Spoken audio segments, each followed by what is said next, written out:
عليكم ورحمة الله وبركاته نحمده ونصلي على رسوله الكريم أما بعد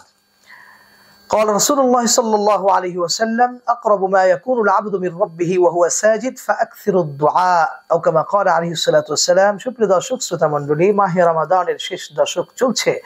মাহে রমাদান শেষ হতে চলছে অল্প কয়েকদিনের মধ্যে হয়তো মাহে রমাদানকে আমরা আনুষ্ঠানিকভাবে বিদায় জানাবো ঈদের মাধ্যমে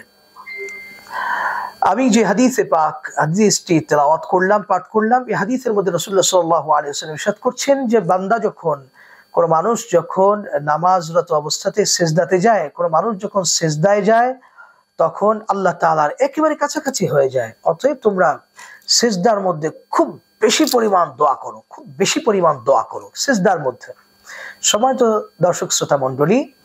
আমরা এই বিষয়টি ক্লিয়ার হয়নি যে ফরজ নামাজের মধ্যে সিজদাতে কোরআন এবং হাদিসের দোয়া ছাড়া অন্য কোনো দোয়া পাঠ করার ব্যাপারে নিষেধাজ্ঞা এসেছে কিন্তু নফল এবং সুন্নাত নামাজের মধ্যে অবশ্যই সিজদার মধ্যে আপনি নিজ মাতৃভাষায় দোয়া করতে পারবেন কোনো সমস্যা হবে না ইনশাআল্লাহ অতএব লাইলাতুল কদরের দশক চলছে আমরা কদর যদি পেয়ে যাই কদর পেয়ে গেলেও কিংবা অন্য সময় নফল নামাজের মধ্যে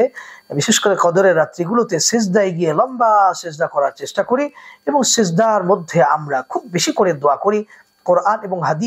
হাদিসে উল্লিখিত যে সমস্ত দোয়া আছে এগুলো তো খুব বেশি পরিমাণ করবই তাছাড়া আমার নিজের জন্য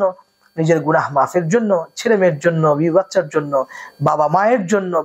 বাবা মায়ের গুনাহ মাফের জন্য দাদা দাদি নানা নানি এবং তাদের যারা মুরব্বিয়ানে কেরাম মুসলিমিন যারা আছেন আত্মীয় স্বজন পাড়া প্রতিবেশী দেশ জাতির জন্য মুসলিম উম্মার জন্য সকলের জন্য দোয়া করি সকলকে দোয়ায় শামিল রাখি সেটা যদি সিজদার মধ্যে হয় আল্লাহর কাছাকাছি অবস্থানে গিয়ে আমি যদি দোয়া করতে পারি সেটা আমার জন্য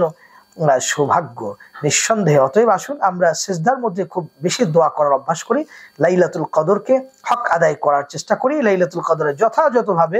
সুন্দরভাবে ইবাদতময় করে তুলি কোনোভাবেই যেন লাইলাতুল কদর মিস না হয়ে যায় আল্লাহ তাআলা আমাদেরকে তৌফিক দান করেন। আসসালামু আলাইকুম ওয়া রাহমাতুল্লাহি ওয়া বারাকাতুহু।